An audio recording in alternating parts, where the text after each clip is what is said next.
Hello and welcome to the Writers of the Future panel.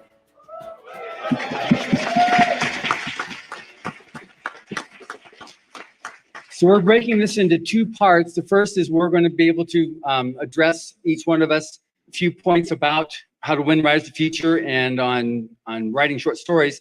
And then Todd is going to do an introduction to Never Seen Before. It's a 5-minute video of his mom, Anne McCaffrey. And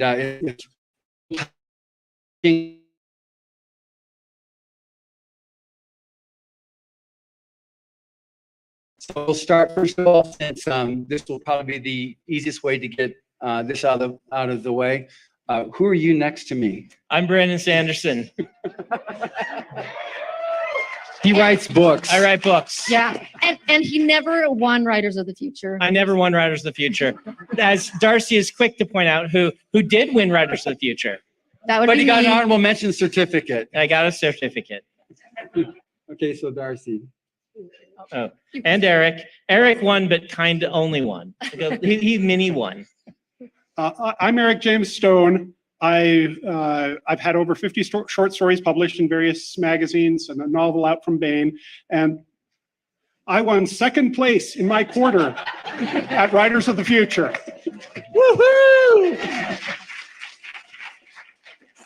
And I'm Darci Stone. I married Eric after he was already a published author. And since I couldn't let him one-up me, I won first place in my quarter.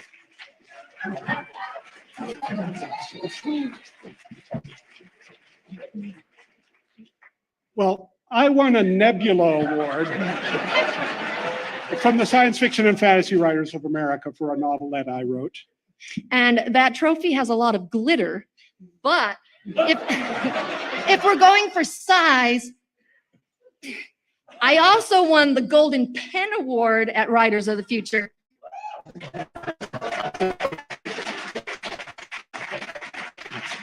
Baker. All right. Next.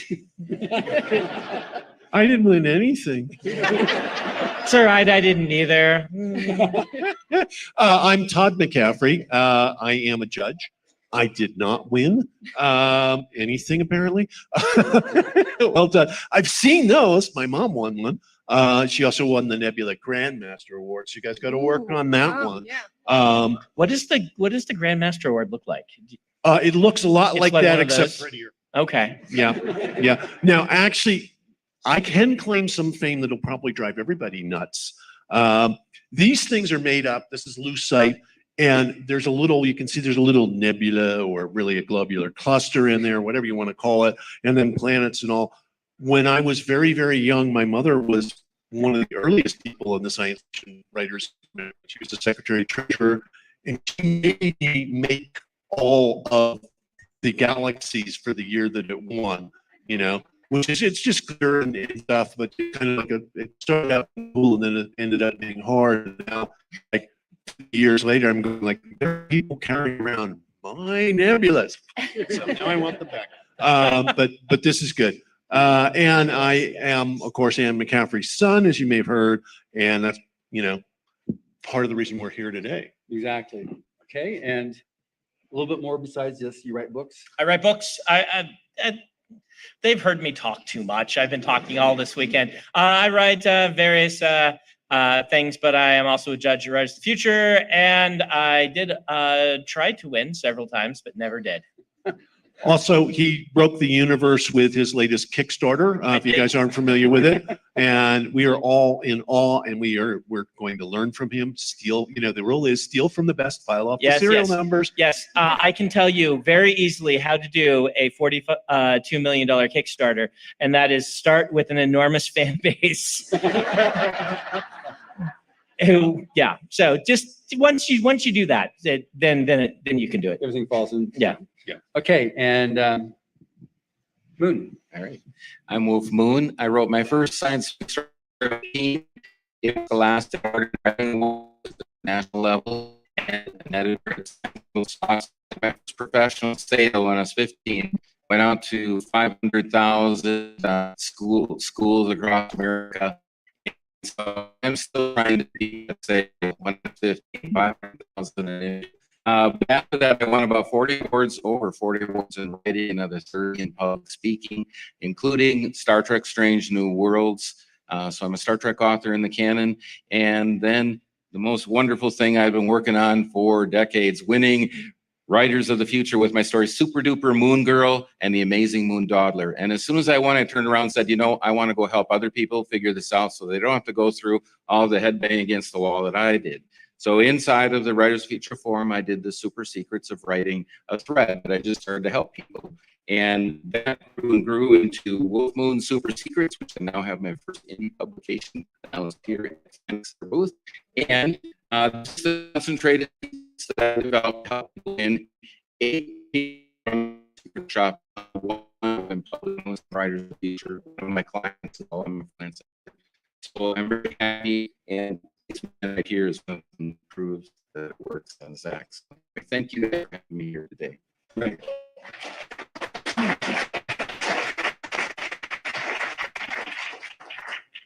Hello, I'm Kary English. I'm a Hugo finalist and Astounding finalist. I won the contest in volume 31, and it was first place. I didn't bring my trophy. I didn't know we were doing show and tell. I thought it was only tell. I never leave home without my trophy. So relevant to this particular panel, I'm a slow reader for the contest, and so in order to win this thing, you have to get by me. But I want you all to know that if you're writers, you're on a deadline, because the deadline for the next quarter is the 30th. How many days we got? 30 days in September. Yes. Okay. So you guys only have about a week. Get your stories in, and I want to see them all on my desk. Come on, do it. Okay, Zach. I am ZT. I serve science fiction and fantasy stories. As Moon said, one of his pupils helped me get over the finish line here for Writers of the Future. I was published in the most recent volume, 38. I was also the winner of the inaugural Mike Resnick Memorial Award.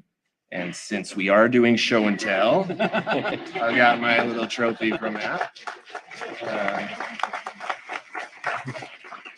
And most recently, a story in the Murder Birds anthology, which is in Kickstarter now. We're not quite at 42 million yet, but you can check that out, zbright.com. You can get all the details there. And my story happens to be the free preview story, so you can go read that now. Thanks.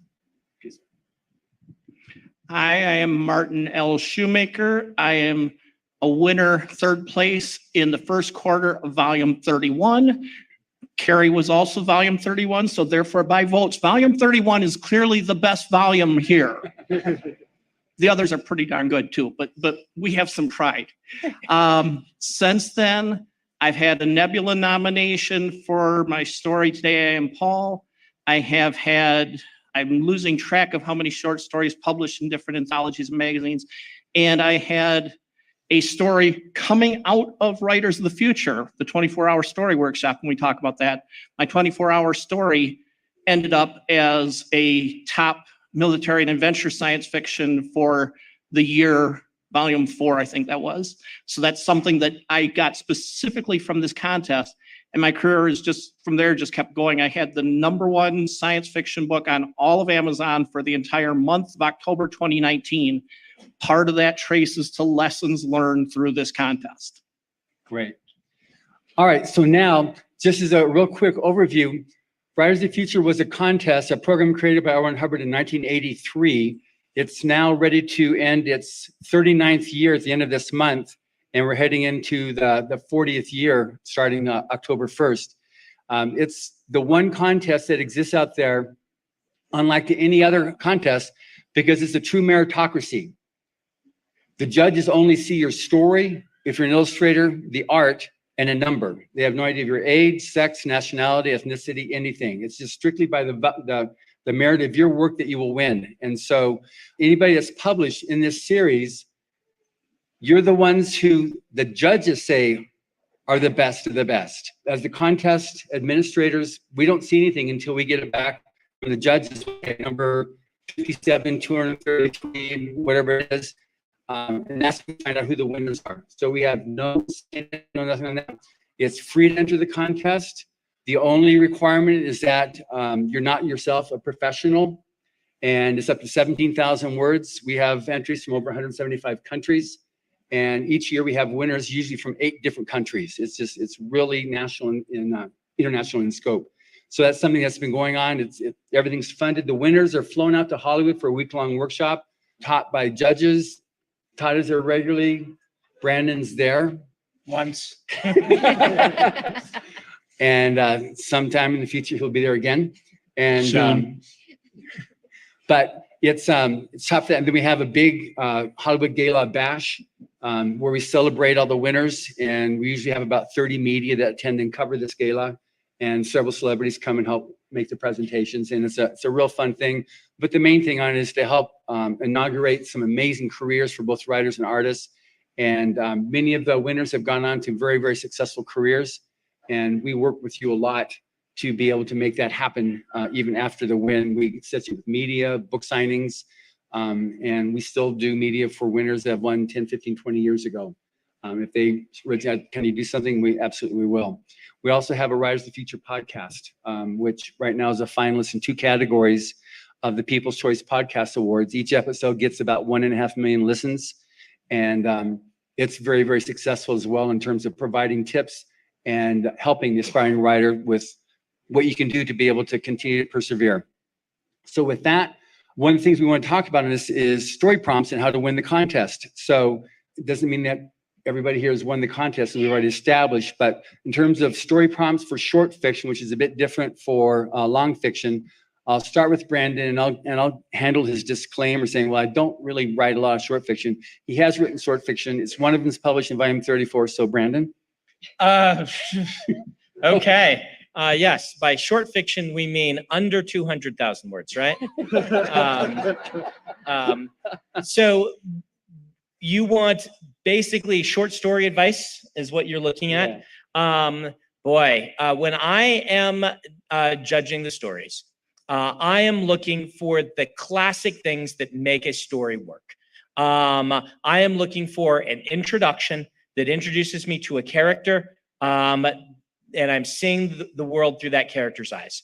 I am not looking for info dumps. I don't need you to start off with like a bang in the traditional sense. Like some people say here, you need to start out your story strong. I'm not looking, it doesn't have to start with an action scene, but I am looking for a character. And I am looking very strongly at, can you write prose that evokes an entire world and invokes a character without telling me all about it? And then, of course, because it is short fiction, it turns on the ending a little bit more for me than longer fiction does. The short story kind of gets in, does something different, unique, original, or surprising, and then gets out.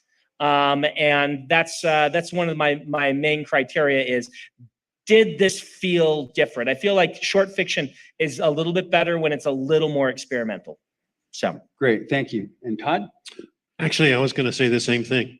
No, I'm a great believer in character, and in a good short story, you can give us a whole new world, a whole new character, and a change. Something that I remember is what I'm looking for. Something that affects me deeply, whether it's an, oh my gosh, this is such a cool idea, or, oh wow, I'm so sorry the triple died, whatever it is, something that's getting a real pull and a feel to it.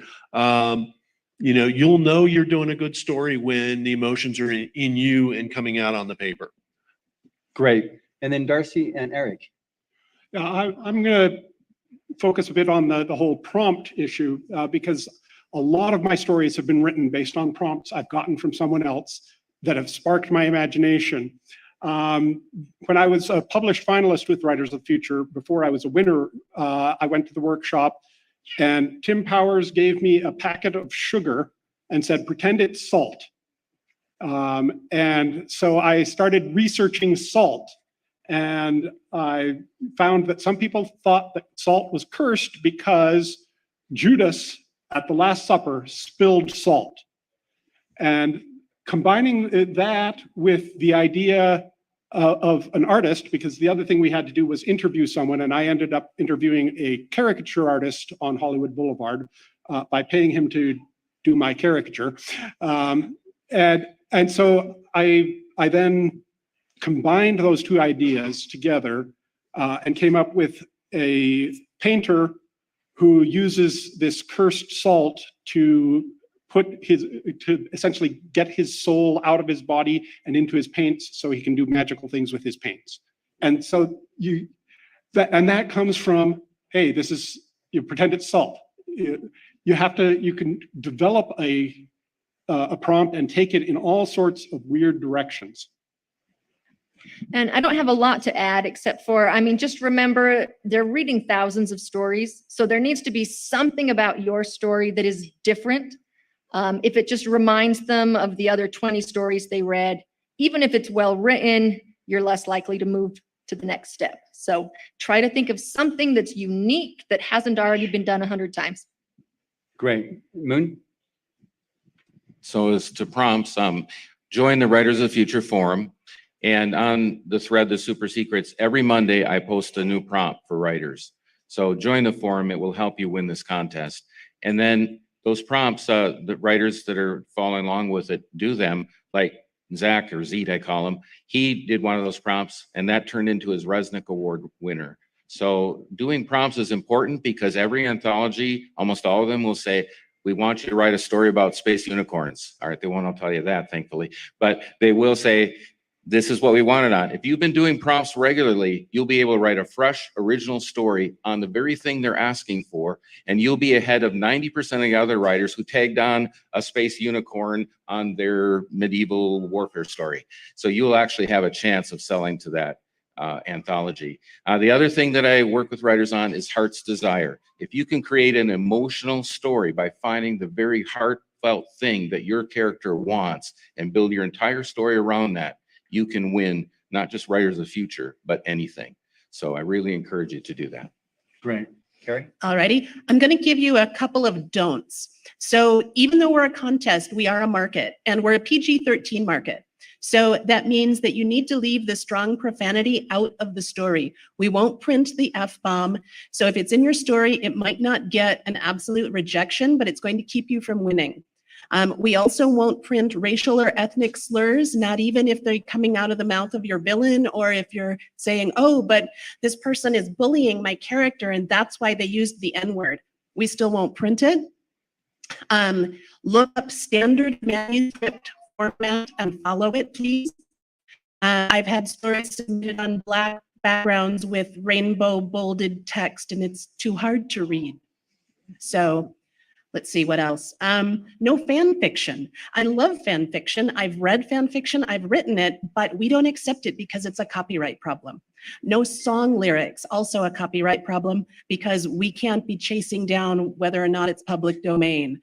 So those are some don'ts, and that will help you avoid some of the very common pitfalls. So, short story contest, no novels, no screenplays, no poetry, no Amtrak receipts. I have an Amtrak receipt that someone submitted. I think it was performance art, but so short stories, please. Flash fiction is okay. Drabbles, probably not. Great. When I worked on a magazine in college, I'm just curious to know, we got in a row like 3 stories that had the same quote unquote twist ending. I'm curious if you see this all the time or not. We had it was secretly the Garden of Eve and they're Adam and Eve. We got that like 3 different stories in a row.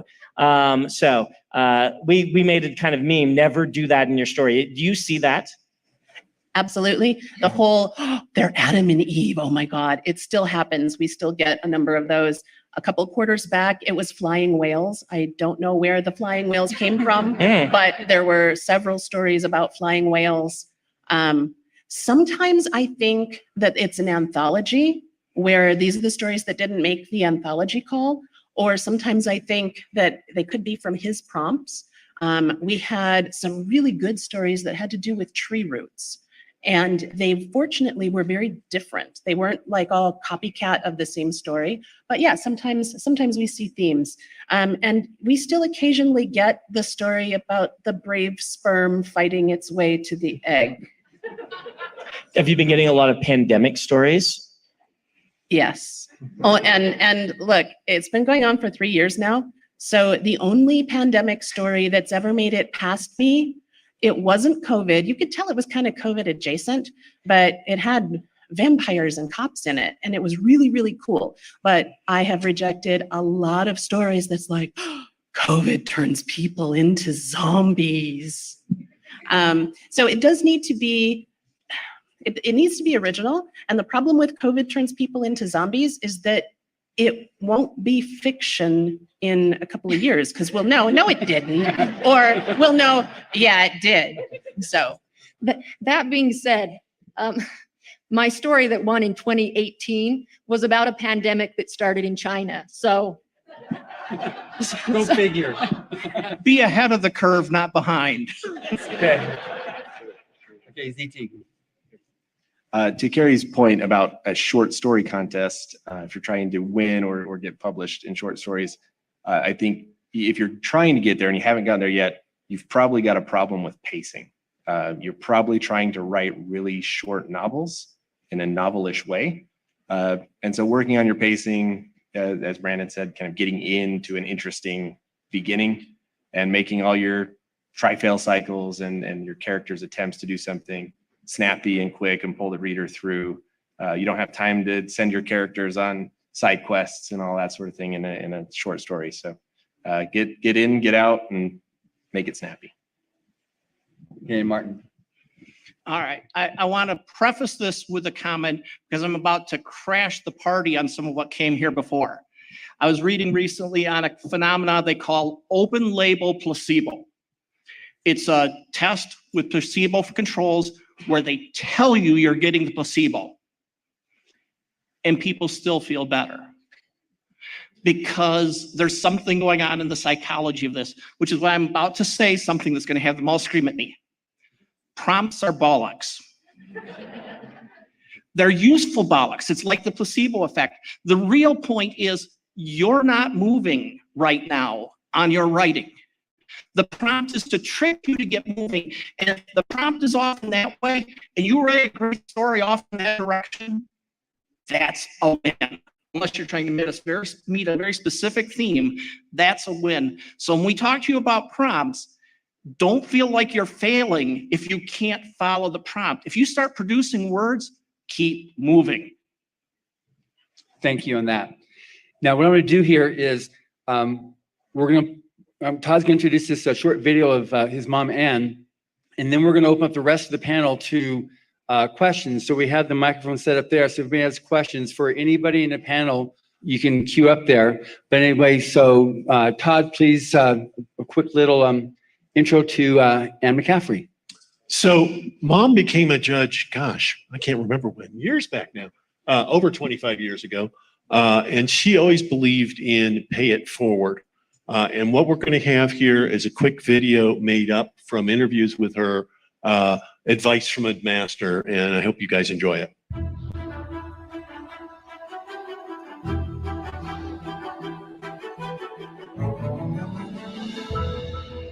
The Writers of the Future contest is a fine one. There's nothing else quite like it in the world. I wish I'd had published before because I could have used the training they get here. I think it's a marvelous thing that L. Ron Hubbard has done, and it's the best memorial he could possibly have.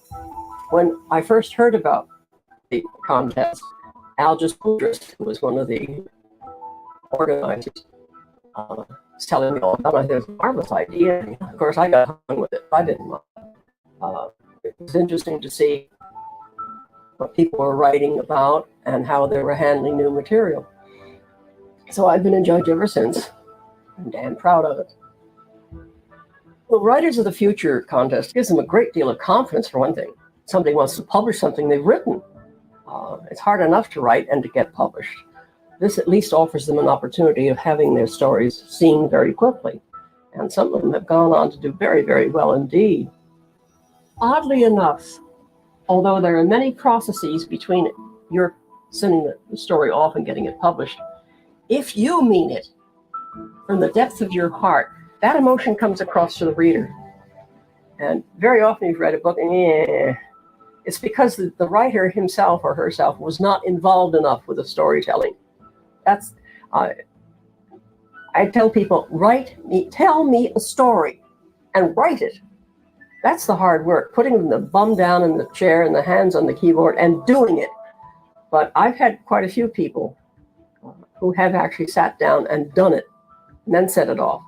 And a good percentage of them have been published because they meant the story they were writing.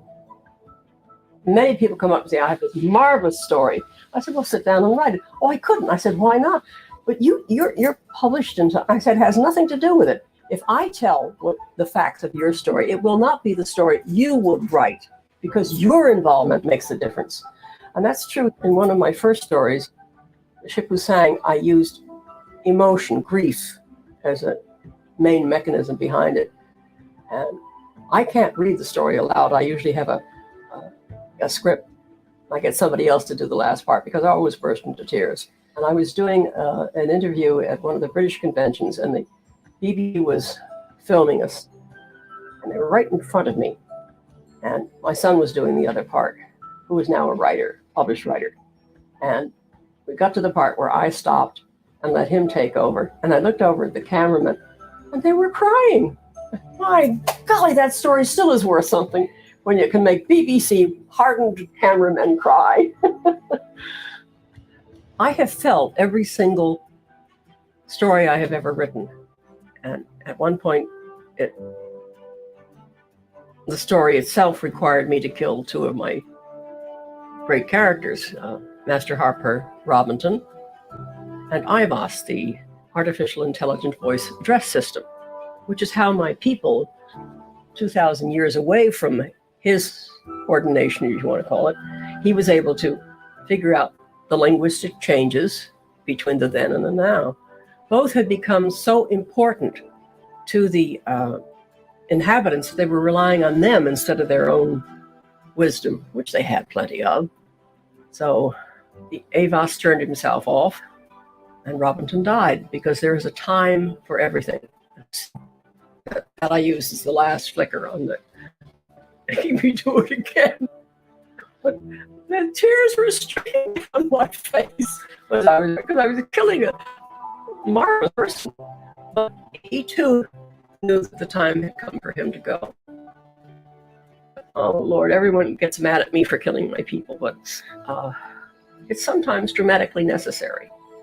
I invent worlds where things can happen that couldn't happen here, and problems that arise that wouldn't happen here, but they are ineluctably, a gorgeous word, tarnished by what is going on in the world around me. I can't avoid that. And every now and then I get some good people goes into this work.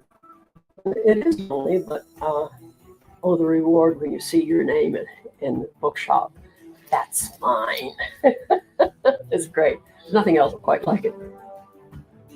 If there's anyone listening to this who would like to write, I would recommend highly that they finish a story and send it into the L. Ron Hubbard Writers of the Future, because some of them are writers of the future.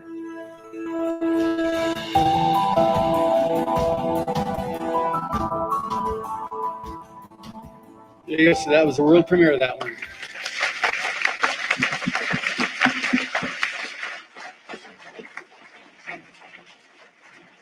Okay, and just so you know, we do have our Writers of the Future booth is literally right across the hall and at 1713, and you're welcome to come over there and get copies of various books and stuff. And tomorrow, pretty much throughout the day, we're going to have past winners there signing books.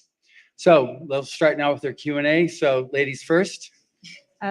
This is for the panel in general. In your experience, has based on a true stories made it and been had a fair chance Can you insert a speculative element? Yeah, I mean, it Yeah, needs to be prominent sci-fi or fantasy. speculative element. My grandma was a Black Widow in real life, and I've always thought about making like a fictional story off of her. Just kind of around Yeah. that, removing certain elements. They need to see some magic or some fantasy early in, and it needs to be integral to the plot. So if you can modify the true story to cover that, you could have something great. My winning story happens to be about somebody from my very tiny, tiny town who had a tragic death, and I turned him into Poseidon. So it needs a speculative element, but yes, you can do it. Great. Okay, yes? So my question is, we talked a little bit about, keeping our pacing in check. Every time I try to write a short story, I end up writing a novella. What are some methods you could suggest to pull back on that pacing and Kill every adverb you ever found. Anything that ends in ly should die. All right. Consider. Oh, quickly. All right. See, now you added an adverb. That was unnecessary. Notice how you held the timing and all. Notice how much time you spent on this. That would be the first thing that's going to speed it up. Look at always take scenes late and end early. If people have to walk into a coffee shop, no, they're just sitting there right now. They've already got their coffee, whatever. Look at that. If you're saying you've got a novella and you want to make you've got 20,000 words, you want to make 7,000 words out of it. Now you got a job to do. All right. So you're going to go through and say, I'm pulling this down. I'm writing it tighter. Yeah. It's doable. And you can do 17,000 words. Like the story that I got an honorable mention for was like 16,950 words, right? And you can go up to 17,000. Yeah. That said, I will maybe buck the trend here a little bit. If you naturally don't write at this length, like it may not be what you want to write. That's an odd thing to say on a short story panel, but if you want to write short stories, you need to be reading them, getting short story collections, seeing what other people are doing, and internalizing that pacing. It is very different. And it may just not work for you. I didn't write a single short story until I'd finished something like 8 novels. And because the novel form was actually more natural to me. And it was after that I started studying it, reading short stories, and then started to get better at it. And I also will say, like, one thing my husband is really good at is implying a tremendous amount of world building with like 2 sentences. And I don't know how he does it, but it is possible. What was the famous 6-word short story? For sale, baby shoes, never used. Notice I just killed you with a story right there.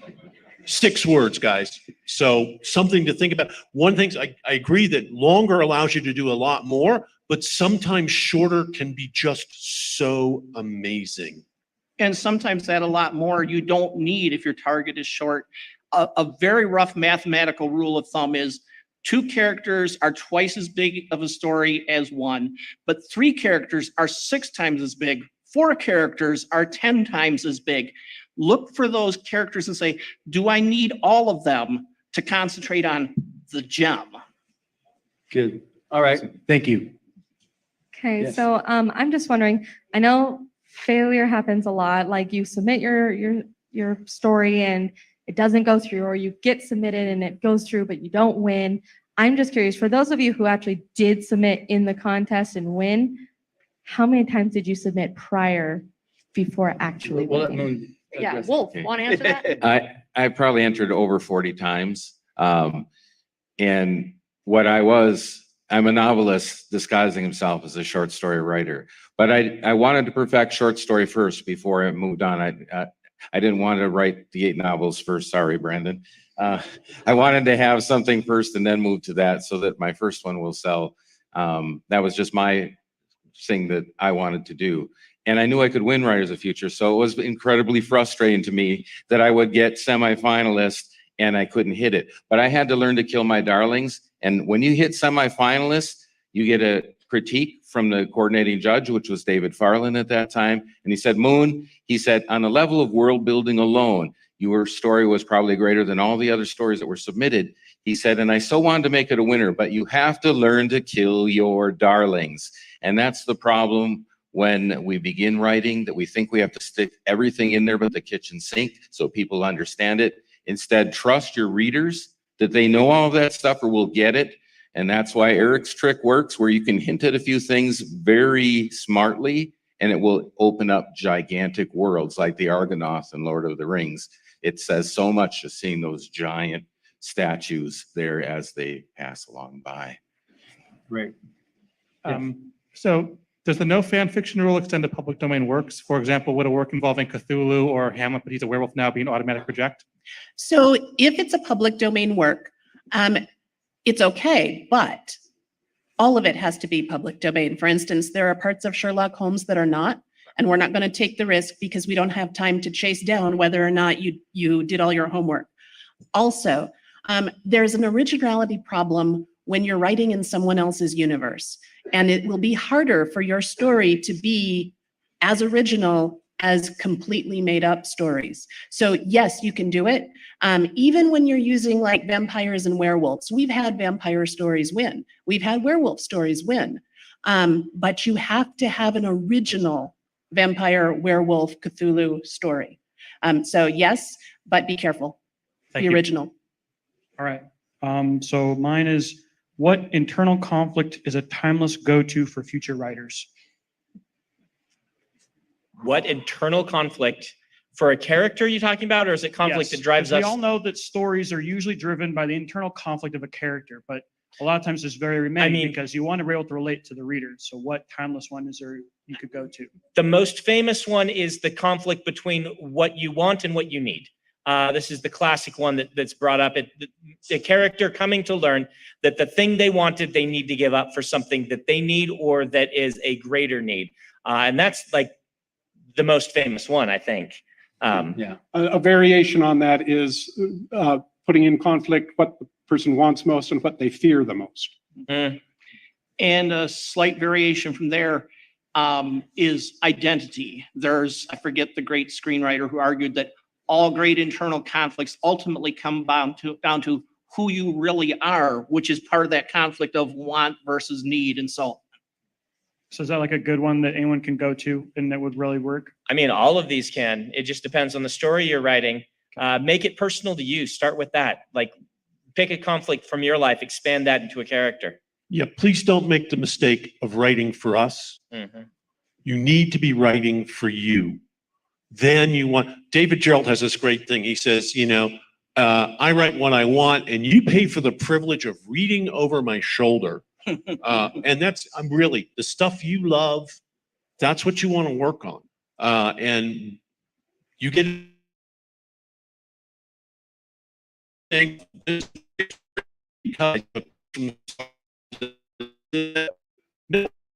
it's not you. What's interesting about your stories is you are writing them. Thank you. Great. So in like talking about mental health in books, how do you, especially if you don't want to use the words that we currently have assigned to certain disorders, how do you bring that up without using words like hysteria, which are rather damaging to the people who experience those mental health problems? That's an excellent question. I have to do this a lot in the types of stories I'm writing. And it is something I've had to ask myself. I go to as many primary sources as I can with people describing what it feels like. And if you read enough people discussing something like depression or even something like dissociative identity disorder, you will see themes in the way they describe the feeling of living with these kinds of disorders. And if you get those descriptions right, the people for whom that's the most important, the people who feel that will see that and be like, all right, this works. And at that point, you don't necessarily need to use the terminology. And I think you are right. I would stay away from some of because what happens is a medical term becomes used by the public and then becomes stigmatized repeatedly through history. And so you're left with the current terms, which are very clinical, or our past terms, which have become stigmatized. And I would recommend you are complete. I just want to put a point on that so people understood what you're saying. go to the primary sources, read people's journals. You live in a wonderful time for understanding other human beings because so many people are willing to give primary sources for you on that. And That's if what's you worked have for me. access to any sensitivity readers, that's also great too. Oh, yeah. To kind of just get their input. Depending on what you're writing about, I would find access to them before you publish, regardless. It depends on the thing. Some things, you know, you can draw on your own. Like to do DID, I needed the readers. I couldn't have released the book without it. And boy, I'm so glad that I did get them. Thank you. Great. Yes. So, are you guys strictly sci-fi and fantasy, or do you dabble in other genres of fiction? Is it just is sci-fi? This comes here is speculative fiction, so it's fiction, fantasy, alternate history, dark fantasy, but some speculative fashion to it. We do have the free online writing workshop that you can find on writersofthefuture.com, which gives all the different steps of how to write a short story, beginning and middle and end. That was taught with videos by Orson Scott Card, Dave Farland, and Tim Powers. And we've had journalists take it and help their writing. We've had other mystery writers have submitted and won awards by using this material. So this program here specifically is speculative fiction, but what you're given here applies to any fiction writing. And I also know, I mean, the bigger question, sometimes if authors write in very different genres, they will sometimes use different pen names so that the audience knows like, oh, this one is science fiction and this one is romance novel, because they use a different pen name for each type of novel. Thank you. Right, thanks. Yes. Hello. For this contest specifically, like what would you suggest is a good length for a short story? 3,000 to 5,000 words, Kary? So anything from flash fiction up to 17,000 words you can enter. And speaking only statistically, the winners, the sweet spot tends to be from 4,000 to about 7,000 words. Now, that doesn't mean you can't win with 2,500, and it doesn't mean you can't win with 15,000, but that's where we see most of the winners fall. And when I say most, I'm talking maybe it's just a plurality. It might not be a majority. So, okay, thank you. Okay, yes.